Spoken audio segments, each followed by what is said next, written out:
dinero para hacer el bien. Vamos a hablar un poco sobre generosidad y también sobre cómo es o cómo debe ser la relación de la iglesia y el dinero. Y quizás ese tema puede ser un poquito polémico. Quizás en su corazón puede sentir eso, así como que un poco de incomodidad por una serie de factores, pero vamos a conversar un poquito sobre eso, y para meditar en eso vamos a meditar en un texto que está en 2 Corintios, donde Pablo habla a las iglesias, a la iglesia de Corinto. Es una carta muy polémica y muy compleja, porque Pablo estaba conversando con ellos ya en distintas cartas y había un tema ahí, había un desajuste ahí, donde ellos se enojaron con el apóstol se enojó con ellos, se pelearon por carta, todo un tema, ¿no? Y la cosa es que Pablo ahora los está animando a que ellos participen activamente de una ayuda que están levantando en todo el mundo para los creyentes en Jerusalén que estaban en grandes necesidades. Y aquí entonces Pablo les va a exhortar, o más bien animar, a que ellos participen de esto. La manera como Pablo hace, y Pablo dedica bastante tiempo, son casi 2 capítulos, en que Pablo dedica explicando y exhortando y animándolos a la generosidad. Y si bien la generosidad a la que Pablo habla aquí es más bien algo específico de un evento, o sea, era una colecta para una situación, una necesidad específica, se aplica también a toda la manera como nosotros imaginamos la generosidad cristiana y a nuestra labor como creyentes de asistir y suplir las necesidades del reino, o más bien de consagrar nuestros recursos para el Señor. Ese es un texto muy interesante, y en ese texto Pablo nos va a mostrar 3 pilares o 3 elementos claves para que podamos entender ahí la generosidad. Aquí vamos a aprender cómo Pablo estimula y educa hacia la generosidad. Lo primero que Pablo hace es ponernos un ejemplo positivo. Mira qué sabiduría. Mira lo que hace Pablo. 2 Corintios 8, versículos 1 al 7. Dice: ahora, hermanos, queremos que se enteren de la gracia que Dios ha dado a las iglesias de Macedonia, otra región. Macedonia era esa región de Filipos, de Tesalónica, de Berea, ¿cierto? En medio de las pruebas más difíciles, su desbordante alegría y su extrema pobreza abundaron en rica generosidad. Soy testigo de que dieron espontáneamente tanto como podían y aún más de lo que podían, rogándonos con insistencia que les concediéramos el privilegio de tomar parte en esta ayuda para los creyentes. Incluso hicieron más de lo que esperábamos, pues se entregaron a sí mismos, primeramente al Señor y después a nosotros, conforme a la voluntad de Dios. De modo que rogamos a Tito que llevara a feliz término a esta obra de gracia entre ustedes, puesto que ya la había comenzado. Pero ustedes, así como sobresalen en todo, en fe, en palabras, en conocimiento, en dedicación, en su amor hacia nosotros, procuren también sobresalir en esta gracia de dar. Es muy interesante el abordaje que hace el apóstol Pablo aquí, tratando de dar un ejemplo, porque cuando él pone el ejemplo de otros, él va a destacar, obviamente, en la mente de los oyentes ahí, de los creyentes, un elemento de comparación, ¿cierto? Estos hermanos que él compara eran hermanos muy pobres.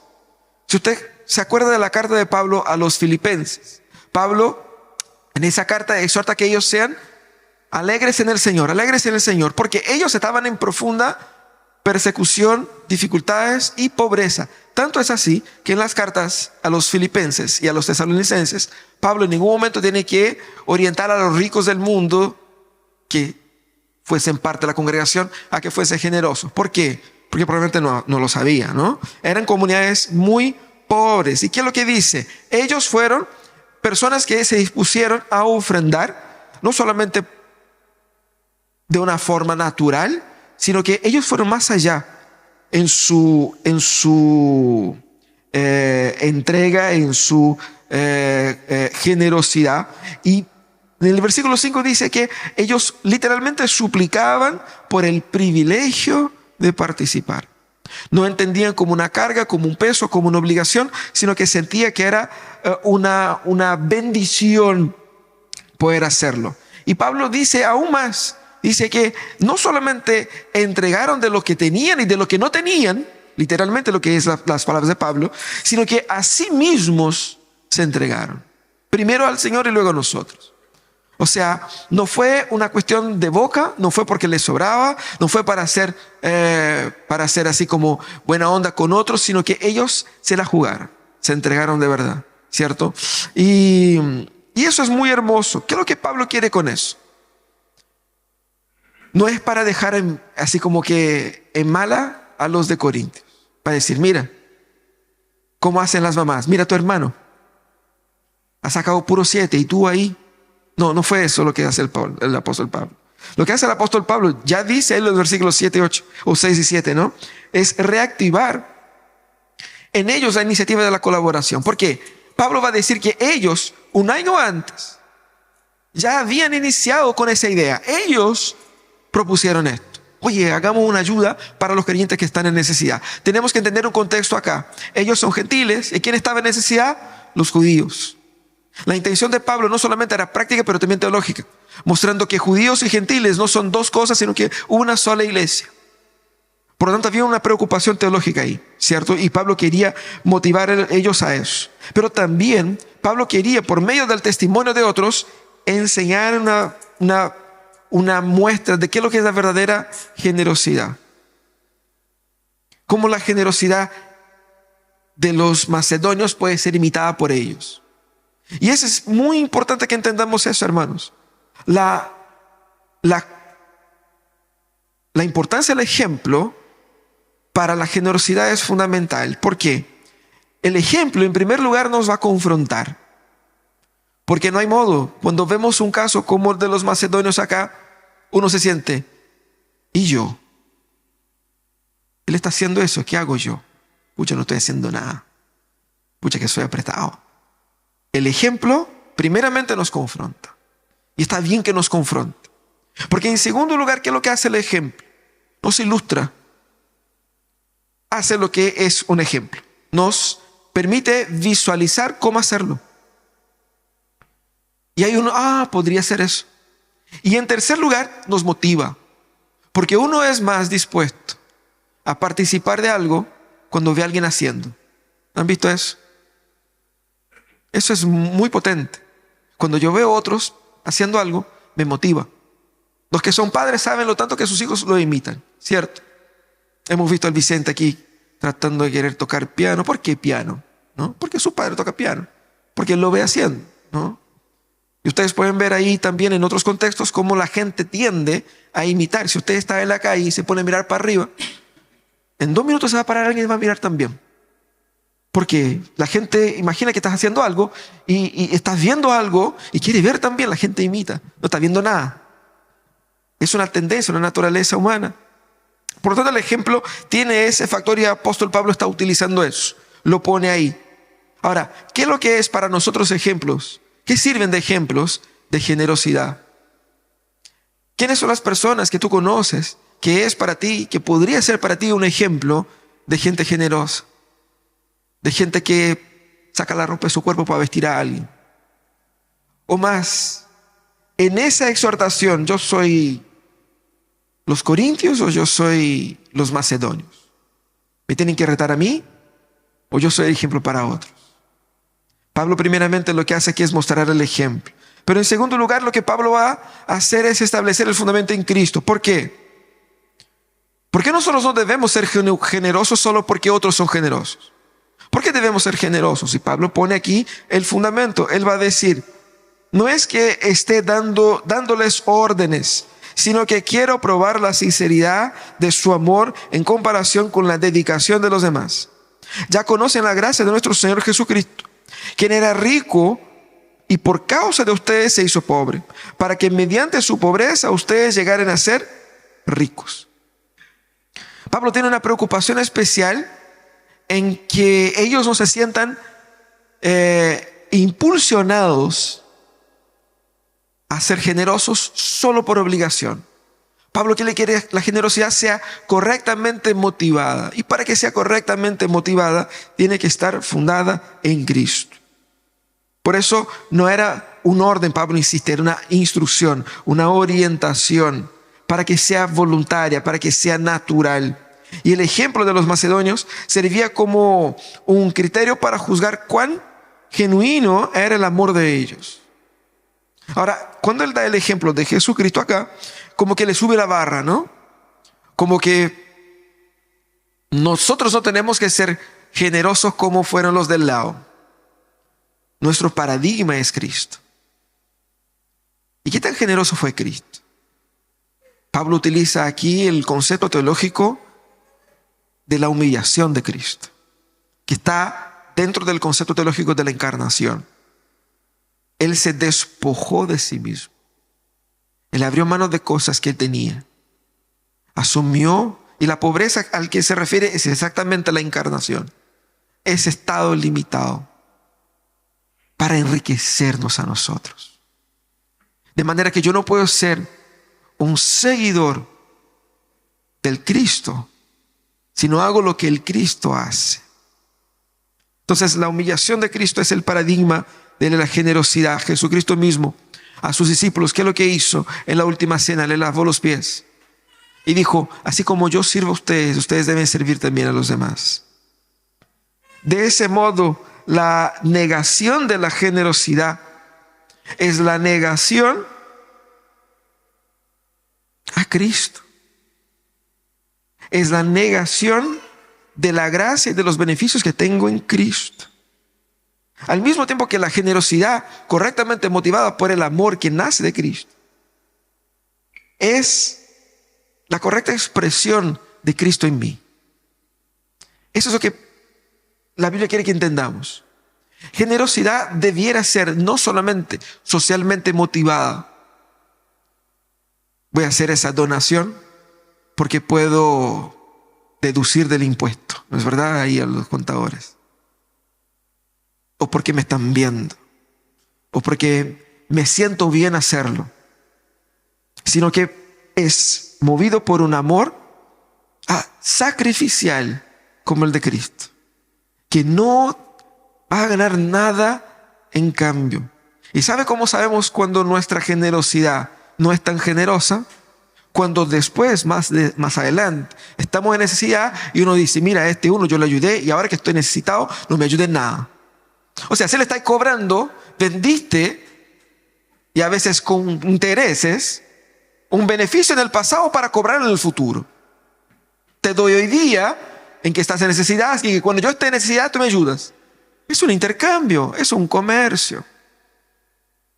Jesucristo da el ejemplo en el sentido de que Él dio para recibir nada en cambio. Esa es la verdadera generosidad. Y ese es el fundamento que el apóstol Pablo establece aquí para nosotros. Pero como ese tema es un tema sumamente práctico, el apóstol Pablo entra en los aspectos prácticos. Y va a responder ahí varias cositas prácticas ahí. Sígueme en ese texto porque es un texto más extenso. Una parte del capítulo 9, 8 y otra parte del capítulo 9. Así dice, vamos a acompañar esa lectura. Dice: aquí va mi consejo sobre lo que les conviene en este asunto. El año pasado ustedes fueron los primeros, no solo en dar, sino también en querer hacerlo. Lleven ahora a feliz término la obra que, según sus posibilidades, cumplan con lo que de buena gana propusieron. Porque si uno lo hace de buena voluntad, lo que da es bien recibido, según lo que tiene, no según lo que no tiene. No se trata de que otros encuentren alivio mientras que ustedes sufren escasez. Es más bien una cuestión de igualdad. En las circunstancias actuales, la abundancia de ustedes suplirá lo que ellos necesitan, para que a su vez la abundancia de ellos supla lo que ustedes necesitan. Así habrá igualdad. Como está escrito: ni al que recogió mucho le sobraba, ni al que recogió poco le faltaba. Más adelante el apóstol va a decir: recuerden esto, el que siembra escasamente cosechará, y el que siembra en abundancia cosechará. Cada uno debe dar según lo que haya decidido en su corazón, no de mala gana ni por obligación, porque Dios ama al dador o al que da con alegría. Y Dios puede hacer que toda gracia abunde para ustedes, de manera que siempre, en toda circunstancia, tengan todo lo necesario y toda buena obra abunde en ustedes, así como está escrito, repartió bienes entre los pobres y su justicia permanece para siempre. El que suple semilla al que siembra, también le suplirá pan al que come. Aumentará los cultivos y hará que ustedes produzcan una abundante cosecha de justicia. Ustedes serán enriquecidos en todo sentido para que en toda ocasión puedan ser generosos y para que por medio de nosotros la generosidad de ustedes resulten en acciones de gracias a Dios. Esta ayuda, que es un servicio sagrado, no solo suple las necesidades de los creyentes, sino que también redunda en abundantes acciones de gracias a Dios. En efecto, al recibir esta demostración de servicio, ellos alabarán a Dios por la obediencia con la que ustedes acompañan la confesión del Evangelio de Cristo y por su generosa solidaridad con ellos y con todos. Además, en las oraciones de ellos por ustedes expresarán el afecto que les tienen por la sobreabundante gracia que ustedes han recibido de Dios. Gracias a Dios por su don indescriptible. Aquí el apóstol Pablo va a entrar en diversos aspectos prácticos. Es importante que nosotros pongamos atención ahí. Primeramente, el apóstol Pablo va a decir que ya, con buenas intenciones no es suficiente. Ustedes tuvieron la iniciativa, tienen que tener también la acabativa, ¿no es cierto? Tiene que llevarlo a cabo lo que ustedes mismos propusieron. Y lo que hace el apóstol Pablo, de cierta manera, es un halago. Es decir, mira, no es que ellos tuvieron la idea y ustedes deben sumarse a la idea de ellos. No, ustedes mismos tuvieron la idea. Así que les animo a que pongan en práctica la idea de ustedes mismos, lo que es una excelente cosa, ¿cierto? Y también es importante entender que no es una competencia para ver quién da más, para que ustedes den más que ellos más que ustedes. No es una competencia. Cada uno debe dar según sus capacidades, según sus posibilidades, para que lo que se da sea coherente con lo que se tiene. Pero Pablo tiene una preocupación, porque yo imagino que era una preocupación en la cabeza también de los corintios, con el tema del equilibrio. Porque alguien podría decir, nosotros estamos haciendo la mansa colecta acá, porque cuando se junta la ofrenda de muchos, el valor parece mucho. Cada uno pone una luquita, pero con 50, 100, se va sumando, uno va a decir, chuta, están enviando la mansa plata para ellos, se van a enriquecer con tanta plata. Seguramente hubo un gil que dijo eso. Y por eso el apóstol Pablo está diciendo acá, no es para que ellos se enriquecen con eso. Es más bien un tema de equilibrio. Nadie se va a enriquecer con eso. Más bien, el que tiene más ayuda a quien tiene menos, para que quien tiene menos ayude a quien tiene más. Y aquí hay un elemento teológico que es importante, porque ellos estaban ayudando a los judíos, y Pablo en otro momento va a decir que eso es una muestra de gratitud, porque el evangelio viene primeramente por medio de los judíos. Ellos llegaron al evangelio por la labor de Dios entre los judíos, y esa es también una muestra de gratitud por lo que Dios había hecho por ellos. Ellos fueron bendecidos por la historia de esos judíos, y ahora ellos, que no son judíos, están bendiciendo a aquellos que en su momento tuvieron un rol fundamental en la expansión del evangelio. Eso es muy importante.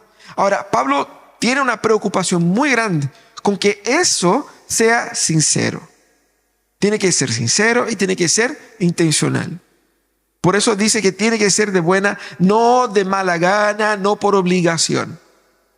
¿Por qué? Porque la verdadera generosidad solo es generosa cuando es sincera e intencional. Es decir, tiene que ser de buena voluntad, versículo 12 del capítulo 8, y tiene que ser de forma pensada. Cada uno dé según dispuso en su corazón. En otras palabras, ¿qué es lo que está haciendo el apóstol?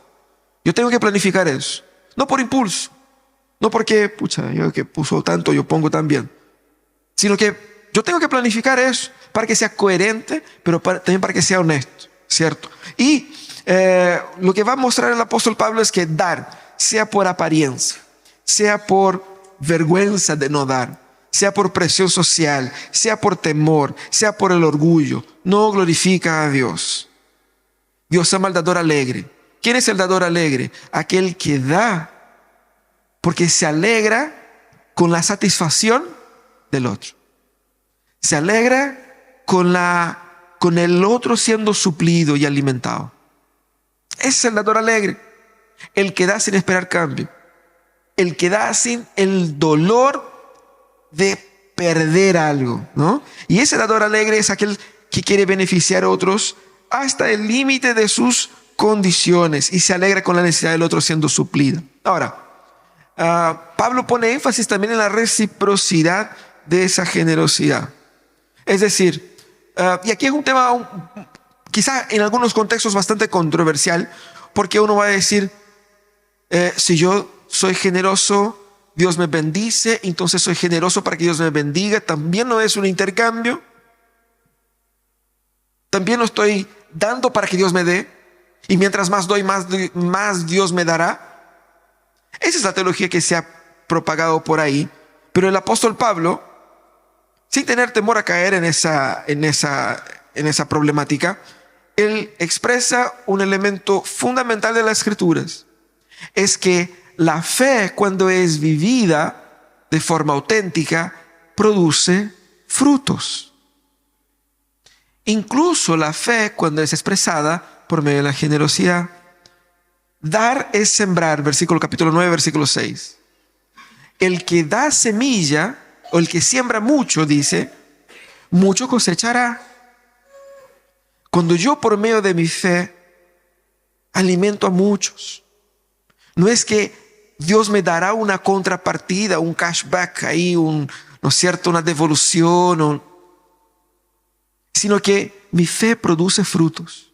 No necesariamente frutos económicos, porque si yo estoy supliendo la necesidad de alguien y esa persona, aliviada por el auxilio que damos, glorifica a Dios y crece espiritualmente, ese crecimiento me retroalimenta.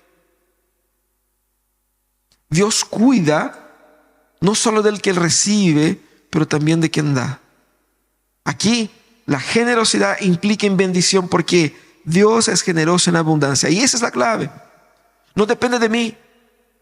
Y yo nunca seré el más generoso de todos. Dios siempre es más generoso porque es Dios quien da el alimento, ¿cierto? Dios cuida del que da para que el que da siempre tenga lo necesario. No porque yo doy, sino porque Dios ha sido siempre el que me ha sustentado. Ahora, es interesante entender que lo que Pablo quiere que seamos es un canal de bendición y no un recipiente solamente de bendición. En el sentido en que mientras más doy, más recibo para dar más. Es interesante cuando Pablo va a exhortar a los tesalonicenses que tenían otro problema con el dinero porque había algunas personas que decían que Jesucristo iba a volver mañana y renunciaron a sus trabajos y fueron a vivir en la casa de los hermanos, comiendo gratis ahí, ¿cierto? Y Pablo va a decir, el que no quiere trabajar, que no coma, sino que antes trabaje para tener con qué, no solamente sustentar a sí mismo, para tener con qué ayudar a otros. Cuando Dios nos da, Él nos da con un propósito de que lo que nos da no es única y exclusivamente solo para nosotros. Es para que seamos un canal de bendición a otros. De manera que Él va a poner ahí en el versículo 12, de forma bien explícita en el capítulo 9, que dar es adorar, porque Dios es glorificado por medio de la generosidad. Dios es glorificado porque las barreras que habían ahí entre una persona y otra se van derrumbando. Imagínate la gratitud del corazón de los judíos allá en Jerusalén. Algunos que miraban así como que esos gentiles no son tan bacanes como nosotros, pero que ahora están en necesidad y reciben una abundante y generosa ofrenda de misericordia de aquellos con los cuales no tenían ni siquiera mucha cercanía. Y estamos hablando de personas que no se conocen, personas que no son amigos y que podrían incluso tener ahí temas en discusión, en discordancia. Pero por medio de eso las barreras son derrumbadas y Dios es alabado por aquellos que son favorecidos.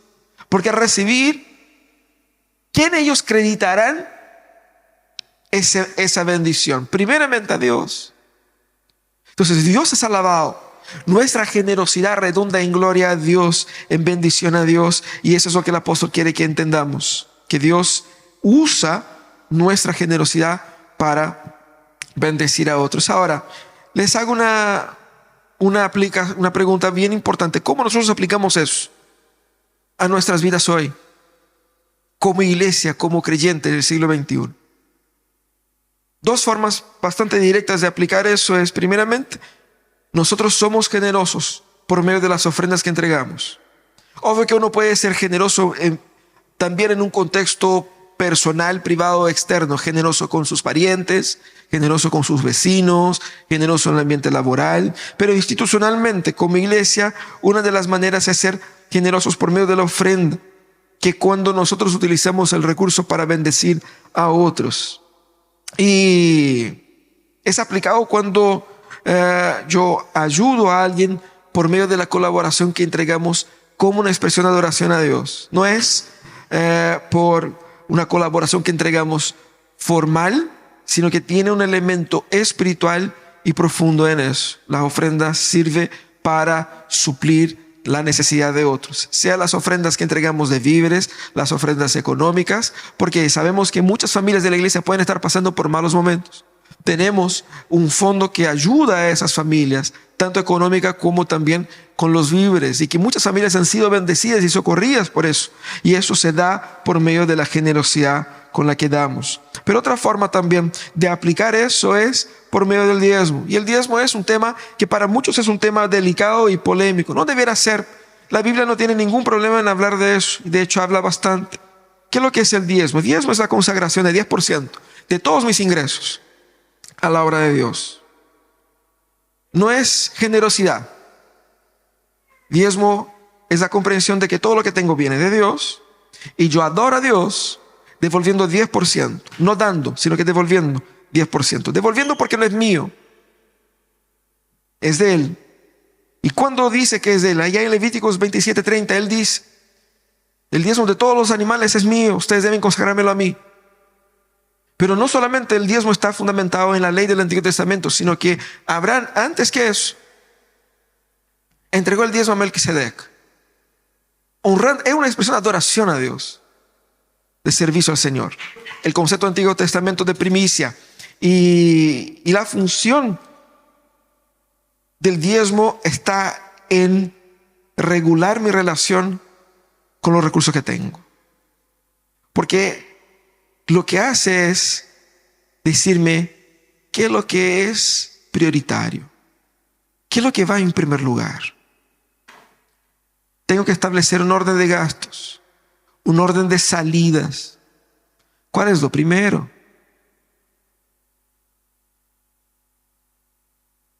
El diezmo sirve para que nosotros tengamos la percepción de qué es lo que realmente es prioridad en mi corazón. Porque como yo dije al inicio de esta serie, cuando hablamos de dinero, no estamos hablando de dinero. Estamos hablando del corazón. ¿Qué es lo que es primero? Ahora, más de uno va a preguntar, pero pastor, ¿es obligatorio en el Nuevo Testamento? Es obligatorio. Y aquí Jesucristo no sube la barra, sino que la destruye. Porque en el Antiguo Testamento Jesús decía, la ley dice, no adulterarás. Yo les digo, el que mira a una mujer con intención impura, ya adulteró con ella. La ley dice, no matarás. El que odia a su hermano, ya lo mató en su corazón. Incluso en comparación con ese tema de la voluptuosa generosidad supuesta de los fariseos, Jesucristo va a decir que si la justicia de ustedes no excederá en mucho a de los fariseos, ustedes no pueden entrar en el reino de los cielos. Jesucristo pone el punto aquí de una forma bien interesante. Es obligatorio. El Nuevo Testamento va más allá, dice.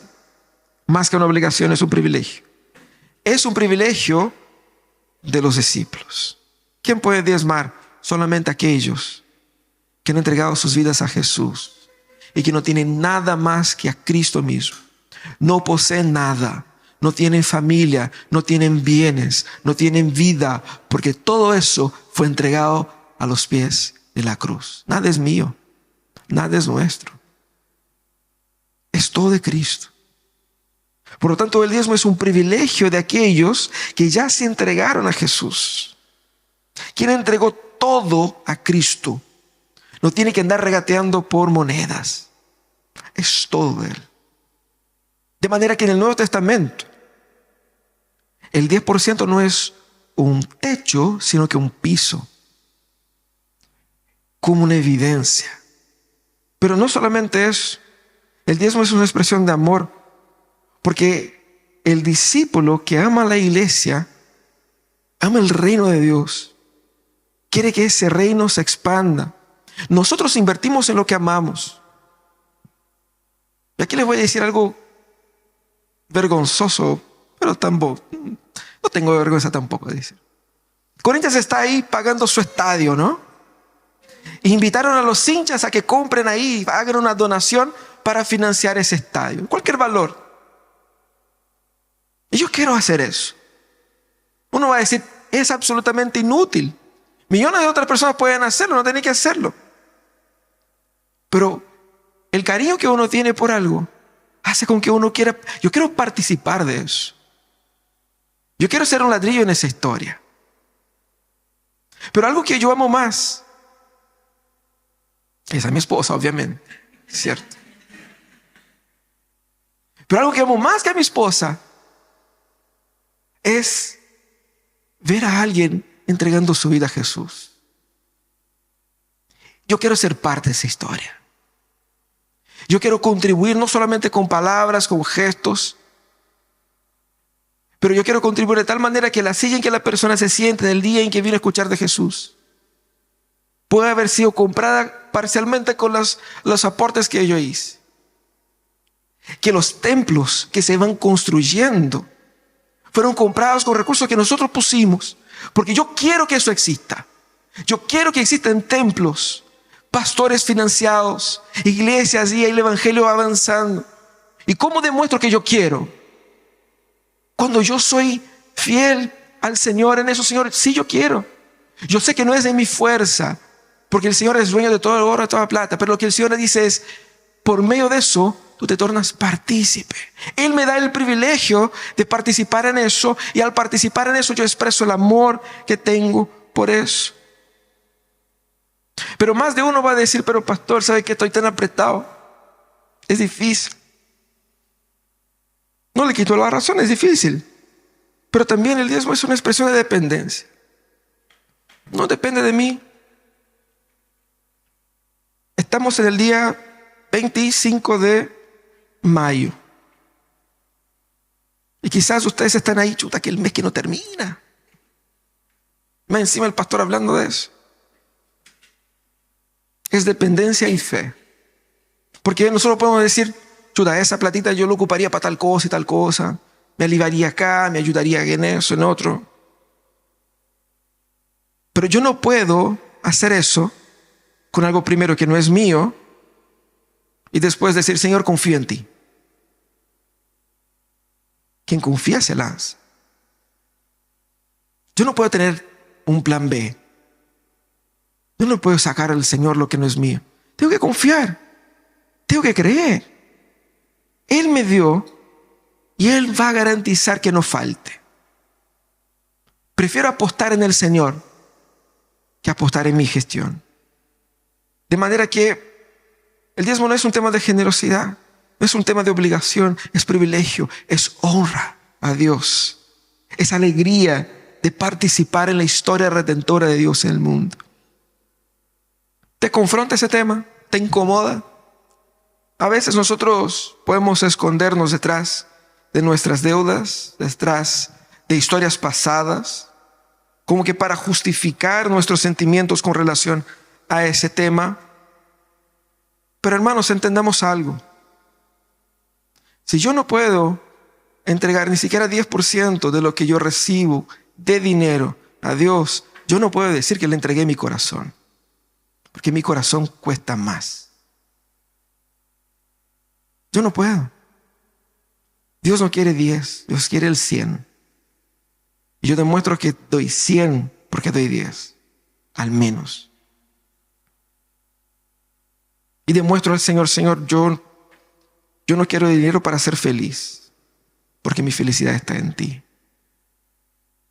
Pero yo quiero que el dinero que tú me das sea usado para hacer el bien en el mundo. Y el bien en el mundo se hace por medio de la propagación del Evangelio, de la misericordia de los necesitados. Eso es lo que Dios quiere de nosotros. Vamos a orar. Si usted tiene alguna pregunta sobre esos temas, pueden ahí después enviar al link que nosotros compartimos en el chat para que sigamos hablando de eso. Pero vamos a orar ahora.